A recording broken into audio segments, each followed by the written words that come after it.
if you look at entrepreneurs across the world, be it first generation or second generation, I think they are able to spot an opportunity in an industry segment where they think something is missing. For instance, while Ravindra Kishore Sinha was an accidental entrepreneur, what he realized was that security as a business, one, there was lack of trained people.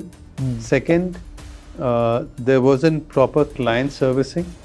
So there was something missing that could be done there. And I think that's where the basic idea of an entrepreneur comes in, where you come with a product where you think it has a market, it has a large market to serve, which means that you can scale the business, and then you are able to bring in finance. A business succeeds not because it's long established or big. It succeeds because of the people who live it, dream it, and strive to build a grand future for it. That's the opening of the wonderful book, The SIS Story, authored by Prince Mathews Thomas. Congratulations. Thank you so much. What should I call you? Should I call you Prince Mathews or Thomas? Prince is fine. Yeah. Hi, Prince. How are you? I'm good, thanks. How are you doing?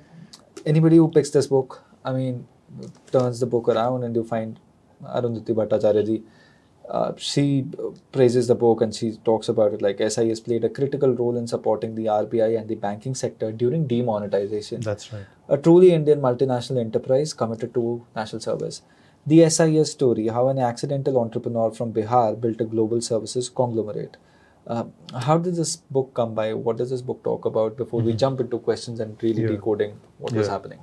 So, first time I heard of SIS or heard about Ravindra Kishore Sinha and Rituraj Sinha, his son. This was in 2012 when I was working with Forbes and I was writing about them.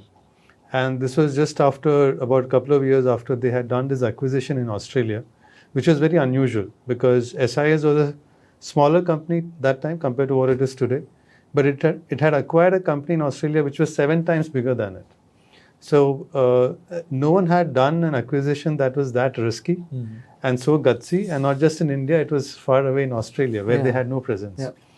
And not only had they acquired it, they had turned around the company in Australia, and that Australian company then became the engine for SIS to grow even further. So that's when I first started tracking SIS. It went on to become bigger, when diversified into other businesses. It listed on the stock exchanges in 2017. So it has grown exponentially over the years. And then this is the 50th year of SIS. It was founded in 1975.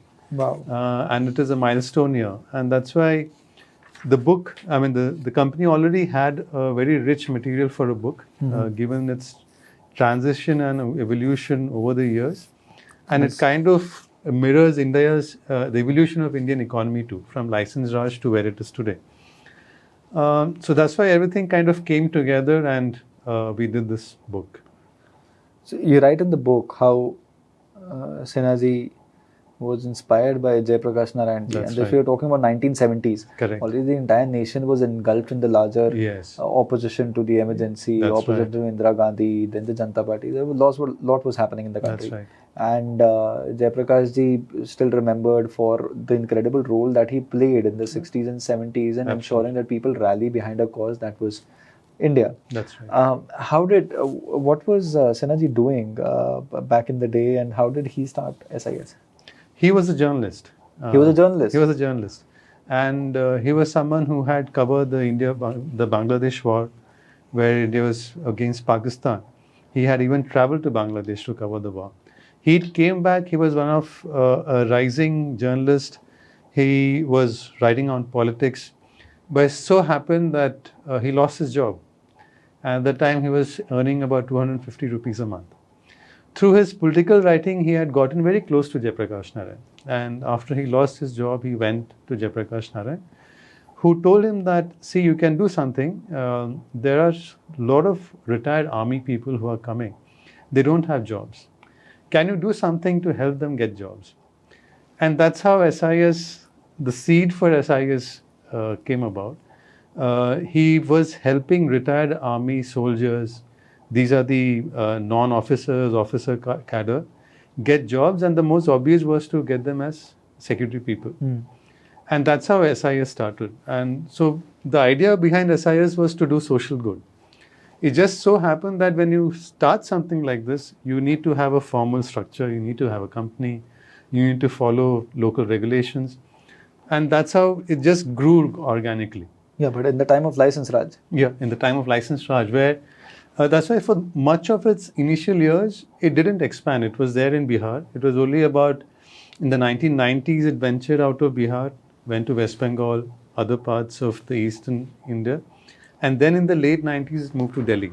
In those 20 years, was Sinha involved with anything else also in politics or other businesses? Yeah, so from his childhood, he was a member of RSS. And he was very active in the activities of RSS. He would go to the meetings, take the lead in helping the leaders locally. So he was always very active. So his life journey, if you look at it, the business part and the RSS part ran parallelly. And in the 2000 and 2001 and 2, when he took a back seat from business, it was to spend more time in his political and social life. Okay. And that's when his son Rituraj came in and he took over SIS along with the professional CEO, Mr. Uday Singh. And that's where the second part of SIS story starts. And Mr. Sinha himself when goes on to become the member of parliament on a BJP ticket and has continued to be very active in social and political roles that he has continued to. Yeah. Help us understand the initial phase of how SIS was established. We understand that Jayaprakash Narayan ji suggested that he could do something, sort of became a social enterprise. But right after it, what was happening? So what he quickly understood is that when he was getting retired army personnel, they came with a natural inclination for discipline, for security, for following a regime, which worked very well for a security company. He also understood that he needed people who he didn't have an MBA. So he didn't know how to run a company. He was not from a business family, which meant that he needed to learn on the job. And so what he understood was, one, the army officials, also retired bureaucrats and retired IPS officers. These were good people who knew how to administer and who could create systems in a company that could help him create a structure of a company. And that's what he did. In the initial years of SIS, at the top along with him were all retired army officers, retired bureaucrats, retired police officers. And one after the other, he slowly started getting the contracts. And most of the initial ones were in the interiors of Bihar. These are the industrial places, cement companies, mines. And much of the initial 10-20 years was spent in this region. It was later when he expanded to, say, Kolkata and then to Delhi, that it really started expanding. But still, till about 2000, the things weren't very rosy because financially there were times, it's a very cash-generating business. At the same time, the cycle of cash payment that you get is not very predictable. So there were instances where for 2-3 months, he wouldn't have money to pay salaries for his employees. So it wasn't very smooth going till 2000-2002. After that, once Uday Singh, the professional CEO, and then Rituraj came in, that's when actually SIS really expanded the way it is today. Or is it because of the political connection with the Bharatiya Janata Party? See, till Bharatiya Janata Party at the center came in 2000. But 1999. 99 was the first one. But then there was also this period of 2 terms of the UP. Yep. Yeah, and then now we have got 3rd term of the NDA consecutive. So there was in middle a lot of time where there wasn't that support, if you call that political heft behind a business. So I would say that there was a lot of entrepreneurial stuff that also Mr. Sinha did. Couple of examples. No security agency would ever invest money in training their personnel. Today it looks like a very natural thing to do. But in 1984, when he started a training academy, it was unheard of in India and globally. Even the biggest of security companies globally hadn't started a training academy. But he did. Where did he do it? In Garhwa in Bihar. Okay. And then he also started an officer training academy in the same way. Okay. And that has become today kind of the backrock for SIS, the training capability they have. Second was he brought in computers and started using computers for the back-end support right in the 1980s. Really? Yeah, just when computers was becoming just about being introduced in India, which was under, I think, Rajiv Gandhi's tenure. And so he had the foresight to understand that technology could play a big role in scaling a business. So these two examples are to show that, he had that entrepreneurial instinct, right? Had the foresight, and he could take a decision even though it probably didn't make sense for a lot of people around him at that time. So he had that risk-taking ability, which helped a lot. But did he have enough capital to start with? He didn't have. So that's why the initial expansion for SIS was slow. The clients that it could get, the orders that it could get, like I said, it was the whole cash cycle was very unpredictable. Sometimes the client would pay on time, sometimes they won't. While there is no capital involved, anyone can start a security agency. But sustaining it is very difficult, and that's where I think one of the challenges for R.K. Sinha was to sustain this business. Because it's a lot of manpower management. It's essentially HR management. It is. So having read and understood his business and his life and him as a person, do you think that he always had this knack for people and managing people? Or was he able to find out people who could do that job properly? You are very correct. He had a knack for people. For instance, when he was starting off, he would take his car and travel to various sites where SIS people were deployed. And this would be 10-hour journey, 12-hour journey. These are the times when the roads were in good. He would go there, spend times with them. He would prepare khichdi for them. And he would sit with them and have food, and he would interact with the people. If he would meet someone and meet them 6 months later, he would remember their name, he would remember the names of their family members, he would know what class the child was studying, and he would ask. So he had this natural knack for people, he had a natural eye for talent, and he would groom talent. Most of the vice president, managing directors in SIS today have been in SIS for 30, 40 years. Wow. So they have grown with him, and some of them started off as security guards. So there's an exceptional growth of talent within SIS, that grooming that happened. And that is one reason why SIS has been able to last, whereas a lot of security agencies don't. But what is the major challenge in this business apart from HR management? Do you think India was it right opportunity at right time? Was India, because 20-25 saal, 20-25 years after 1975, India was still not an economic success story or success story in making. Correct. It only essentially happened after we set on for the 21st century. That's right. Is it that he was doing a business and he had the right amount of connections and he was consistent at his job, and when the time came, he was ready to pull it off and skill it up? Do you think that was the case? Yeah, I think in parts that was the case, because what worked for him well was that he was very aware of what was happening within the industry and outside. Was the industry reasonably developed already? It wasn't. It was very unorganized. I mean, even today, if you see, much of the security industry is unorganized, and there are many mom and pop kind of operations that happen in security industry. And there are very few of them who have been able to scale beyond their home market like SIS did and expand pan-India. Very few have been able to break out on that. I think one big thing was that some of the contracts that he got, for instance, ITDC or the Archaeological Survey of India, these were pan-India contracts. So these contracts helped SIS to expand.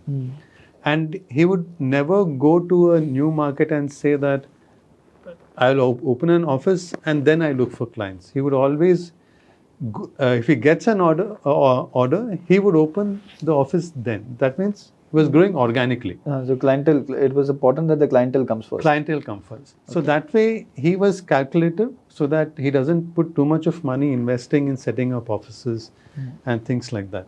So he was able to expand sustainably. And that was a big part in making sure that while the operations grew, they weren't completely, sapping a lot of cash. Yet by 2000, it was just a 25 crore company. It was a very small company, as to say, and today it is 13,000 crore. How? I think the major decision that he took was to bring in a professional CEO. So Uday Singh was Shifting to Delhi was also an important point, because he was operating out of Bihar for good over a decade. Yeah, over a decade. Yeah. And then they went to other parts of the eastern, which is West Bengal, then moved towards Delhi, Uttar Pradesh. And then Delhi, he got some really good orders. One is ITDC, one is the Archaeological Survey of India. Then he got DLF, which was a growing company at that time. So some of these contracts that he got continue to be there today, and these were companies which themselves were growing, and SIS managed to grow with them. So one thing, of course, one way to describe is right place, right time, opportune time. India was growing. That's true. India was looking for some, a business like this, and it just happened that Mr. Sinha was the first mover. That's true. But one, of course, we've spoken about shifting from Patna to Delhi. What was the second point you were mentioning about bringing in CEO from outside? Yeah, that was a corporate friend of his, right? That's right. So his name was Uday Singh. They're just few years apart, and they studied from the same school. The family knew each other, and Uday Singh had gone on to create his own corporate career. He had worked in multinationals. He had worked in India. And he was very good in setting up systems in companies, like the SAP system, the understanding the importance of ISI. And R.K. Sinha was in a juncture where he wanted to spend more time on his public life and political life. So what he did was he needed a professional CEO to come in. Yeah. But by that time, had the company grown enough? It was about 25 crores. That's it. That's reasonable. Reasonable, yeah. So basically, his monies to do his socio-political work came from the business that he had built, which was making out 25 crore rupees 25 crore annual revenue. Yeah. And that's why he wanted to bring in a professional CEO. And Uday Singh, it was someone whom he knew. They had kept in touch over the years. And Uday Singh himself had a very, very good corporate life, career. So he brought in Uday Singh as the CEO. And a year later, Rituraj joined the company too. So both of them, along with some of the other old-timers like Arvind Prasad in the company, they were instrumental in really creating a system which saw SIS growing exponentially in the next 10-15 years. Okay, so Rituraj at a young age, at the age of 22, 23, joined the company. So he figured that out early on, or do you think Sinha Sahab was taking his time and ensuring that his son learns the rules of the game, or understand the ropes? I think the critical was this partnership between Uday Singh, Rituraj, and, like I said, old-timers like Arvind Prasad. What kind of partnership you were talking about? So Uday Singh came with 20-30 years of experience of having led companies. So he had understanding about a chief executive's role, about how a company is to be run, importance of systems and processes that not necessarily there in SIS at that time, in as much robustness as possible, and also training people in creating business plans, as simple as that. Rituraj came with a lot of ideas and youthful vigor, a lot of risk-taking appetite. So while Uday Singh built the systems and processes, Rituraj came with ideas. And he also led this thing about reaching out to banks, reaching out to private equity people, raising funds, because he understood that fund is critical to create and scale a business. And he was the one to spot the acquisition opportunity in Australia, Rituraj. Before we jump there, in terms of building it in terms of a fund, are you saying that you take clients and the clients as, for providing those services, they're giving some money to the company? Is that the fund that you're talking about? Or you're talking about roping in investors who put the money, who give the cash, to build that business. That's right. Okay. The second one. So for the second one, what all did he do? What all Rituraj did to ensure that happened? He was among the first, SIS was among the first companies to raise money, private equity investors. So Okay. there was DE Shaw, there was CX Partners who had put in money.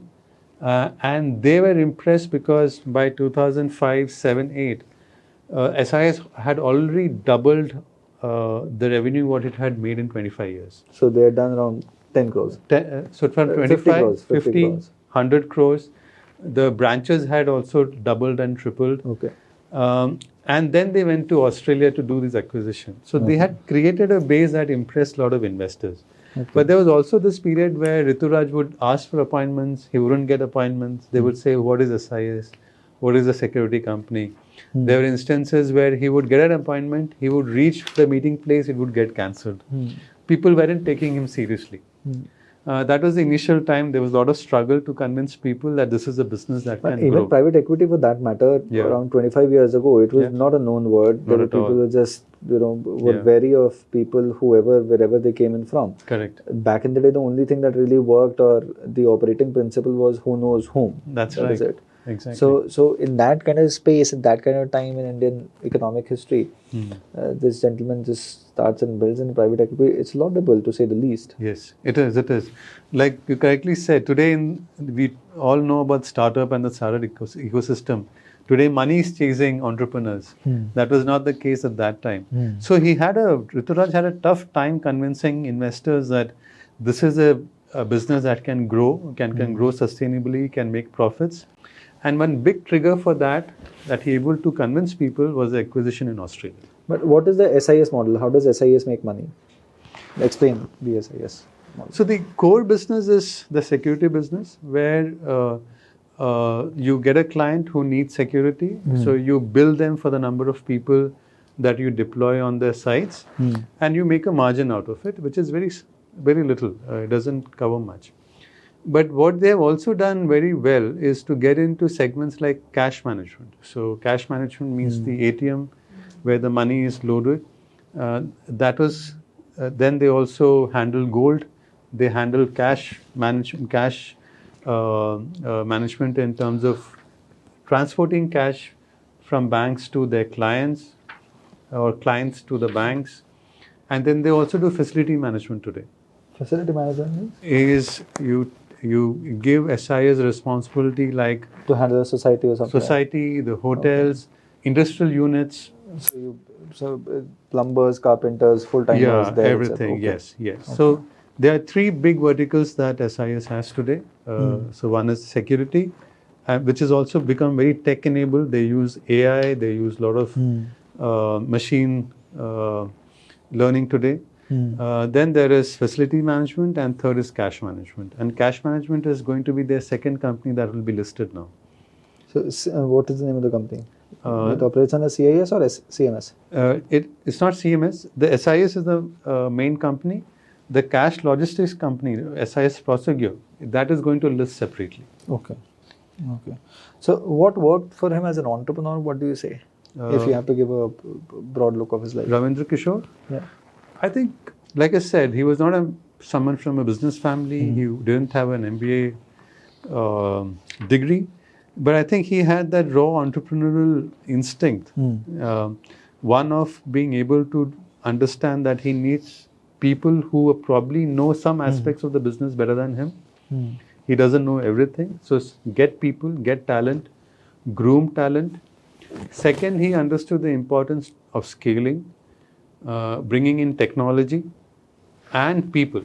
I think the way he trained his people, that set apart SIS service from other security guys. Absolutely. Even today, when somebody hires an agency to do, watchmen or guards, the way SIS men operate is drastically different from the way other organizations do. That's right. So you're saying that it was the entrepreneurial vision as well as understanding of the space that got him motivated to do this. Absolutely. Okay. How about you tell us something, because you worked in the business space and financial space for a long time. List out some things that, apart from learning, and of course that includes learnings from this book, to become a successful entrepreneur, what should be a framework? Yeah, I think if you look at entrepreneurs across the world, be it first generation or second generation, I think they are able to spot an opportunity in an industry segment where they think something is missing. For instance, while Ravindra Kishore Sinha was an accidental entrepreneur, what he realized was that security as a business, one, there was lack of trained people. Second, there wasn't proper client servicing. So there was something missing that could be done there. And I think that's where the basic idea of an entrepreneur comes in, where you come with a product, where you think it's has a market, it has a large market to serve, which means that you can scale the business, and then you are able to bring in finance. I think unless you are able to bring in finance, it's very difficult to scale the business. So in terms of bringing in finance, how did he do it, and what are the other opportunities to do it now? So Rituraj brought in private equity. But prior to that, how was Mr. Sinha able to do it? Mr. Sinha, I think friends, family who could put in money in the business? I think much of it was through the cash that was his business itself was generating, which wasn't much, and that's why the initial years the expansion was slow. And later on, I think he also created a good reputation for SIS as a bank's client. And for instance, State Bank of India lent SIS money for making the acquisition in Australia. This is because SIS had been a client for SBI for a while. And they were pretty good in terms of paying back and making sure that the interest payment was done, things like that. So that was the only source of money for R.K. Sinha initially. It was later on that private equity people came in, put in more money, and then of course they also listed the company in 2017. Did private equity make money, make profits by taking it to market? Oh yes. And they've exited mostly? They've exited mostly, yes. Okay, so now it's solely, and is there some sort of a buyback by the Sinha family, or is it just, what is it? No, they continue to be the majority shareholders in the company. Very much the equity is with them. And I think they continue to operate in a way that they are the stakeholders, a prominent stakeholder in the company and the way the company functions. They do have a lot of joint venture partners. For facility management, they had a joint venture partner. For cash management, they have a joint venture partner. And they've been able to bring these really big multinationals to India, which help them grow these businesses, cash logistics, facility management, because they themselves didn't have much of a know-how. So essentially finding a service or finding a key area that you can do well in, and then working towards just ensuring that people come back to you for the services that you provide them. Okay. Apart from it, his son Rituraj, I believe he was introduced into the game quite early. However, he was not made the CEO. So, he wasn't. So that perhaps the question or the thought in the head was that Rituraj does not, he's not mature enough to handle the business back in the day. Was that the thought process, or was there anything else? It was because I think Ravindra Kishore Sinha realized that Rituraj, while he had ideas and he had seen his father grow the business, so he understood how SIS worked, he still had to earn his place in the system. And that's why the presence of Uday Singh was very important, because Uday Singh became Rituraj's mentor also. And both of them worked in tandem. And Rituraj brought in the new ideas, and it wasn't easy initially because he was surrounded by seniors who had seen him as a small boy. And who were always just object that this idea won't work. Yeah, exactly. And initially he wasn't taken seriously. But it was only after the work that he and Uday Singh had put in started showing results. The company started making more money, revenues was becoming more profitable, was expanding fast. That the doubters became, became backers for him. And that's where I think Rituraj also started creating his own space. He was not even a board member initially in the company, even after he joined. It was only later that he became a director in the company. So So I think that was big part in making sure that those around him also gained respect for what he could do and what he's accomplished.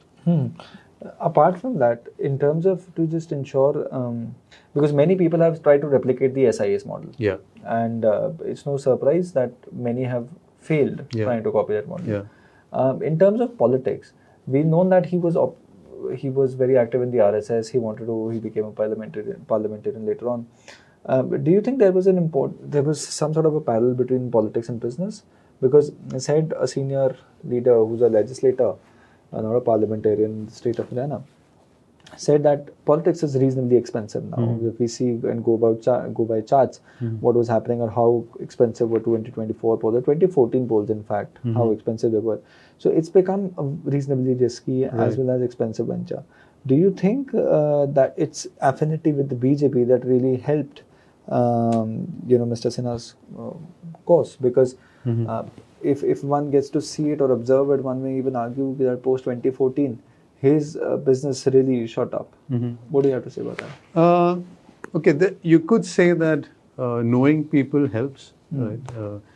You create a network among bureaucrats. You create a network among politicians. It probably helps your business. It may probably open the doors for you. Some people argue that networking is the only way to get business. Yeah. But if you look at SIS history and the way the business has grown, the decisions that R.K. Sinha took or Rituraj took, or the risks that they have taken, and what they have done to ensure that SIS scaled in a way that it didn't buckle, I think just political heft wouldn't have worked.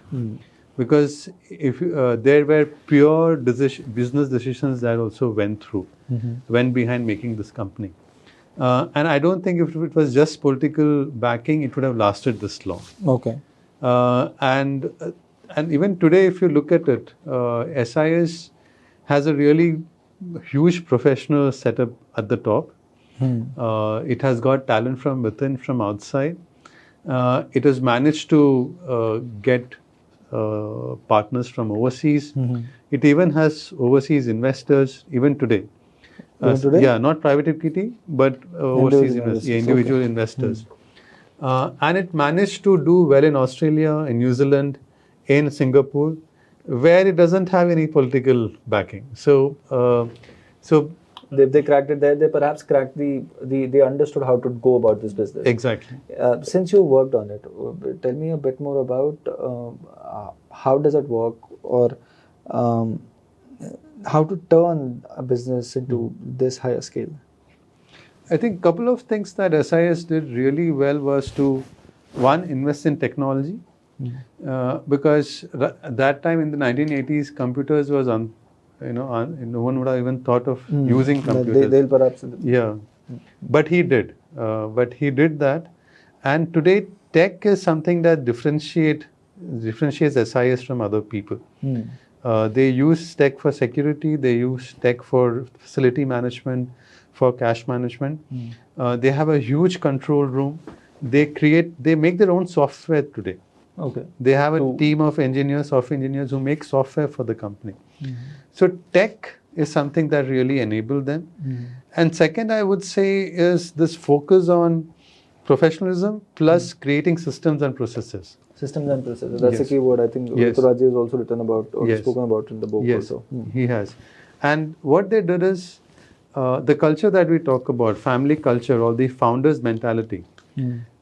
Each branch, the branch manager is treated like a CEO of that branch. Okay. So he is responsible for the profit and loss account of the branch. The individual is empowered. So he is empowered to think like an entrepreneur at a branch level.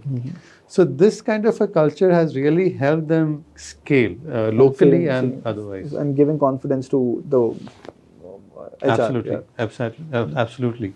And that's been one reason why, even though it employs 3 lakh people and is among the biggest employees in the country, it's never had a trade union problem, which is also very, very rare. Surprising with this big a number. Yes. Touch wood. Yes. Yes, absolutely. And why do you think that's the case? Because Ravindra Kishore Sinha would say that जब मैं हूँ तो union की क्या जरूरत है? And he would say that because, like I said, he had a very close affinity with the personnel on the ground. He knew them, he knew their people, and they had access to him. When mobile phones became normal and everyone would have, security guys would call him directly to air their whatever feedback they have. They have something to say.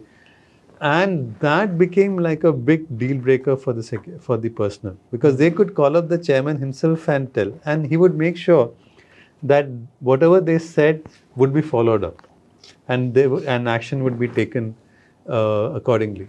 So that was one big reason why SIS, because of its culture, training, and the way Rituraj continued following the tradition that R.K. Sinha has built, ensured that they never had a trade union problem. Any other tips that you essentially, having understood how this business works, any other tips in terms of opportunity, because you also work in a financial journalist, any other opportunities that exist for young Indians today? I think I would look at Rituraj and, as a second generation entrepreneur, he took over the family business. He built on it, but he also studied it and researched about it. Like I said, this idea of diversifying into cash or into facility, these are ideas that basically came from him. And he spotted that. And I think, when he joined, it was a 27 crore company. Today is a 13,000 crore company. So he's made a reasonable impact. He's made a reasonable impact. The foundation that his father created, he really built on that. Yep. And I think that is the opportunity, and what you could learn as a young entrepreneur from someone like him is to, take risk, understand the fundamentals, but also try to look at where the opportunity lies. And I think that was something that he did really well. I think it's been fascinating knowing the SIS journey. If there's anything that you want to talk about this journey, be it the acquisition or be it how they've operated the company, please, the floor is open for your last comment. Or otherwise, I'll just congratulate you for the book. Because I was also reading the book. This is because, see, the kind of people who've written about Mr. Sinha, and of course, when you become an entrepreneurial success as he has, of course, many people will come around you. Many people may have crossed paths with you because of your business or because of your financial success. But it's interesting what Arundhati ji had shared, written about it. But then all the others, actually, so Pramath Raj Sinha, co-founder of Ashoka University, says the 50-year-old journey of SIS is an inspiring and remarkable one. It is a story that needs to be told as well as celebrated as a stellar example of grassroots entrepreneurship that can be scaled up with a triple bottom line. You see, when you read this comment, you kind of get a sense of kind of get a sense of how they were able to make this big an achievement, because it's not a small deal at all. Just bringing so many people together in a setup which is not as bureaucratic as you'd argue. That's a great deal. Yeah, it's amazing actually. I think, and that's why I think this book will be relevant for a lot of people. It will be relevant for entrepreneurs. It will be relevant for professionals who are looking how would they adjust in a family business. For entrepreneurs who are looking to scale their businesses, how do you scale a company without losing direction, without losing your passion, without losing your culture that you started with? How do you make the transition from first generation to second generation? Because we've seen a lot of companies and families breaking because of that, because the transition wasn't handled properly. And then how do you make acquisitions? How do you make good of acquisitions? Because like I said, SIS acquired a company which was 7 times bigger than that. 7 times. 7 times. This sounds unreasonable, if not unimaginable. Exactly. So I think SIS, the story has something for everyone. Even if you're interested in business history, the evolution of Indian economy kind of goes hand in hand with the way SIS has grown. Right.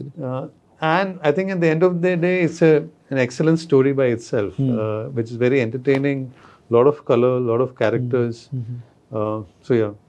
Well, that being said, thank you very much for your time and congratulations again for this book, The SIS Story, authored by Prince Mathews Thomas.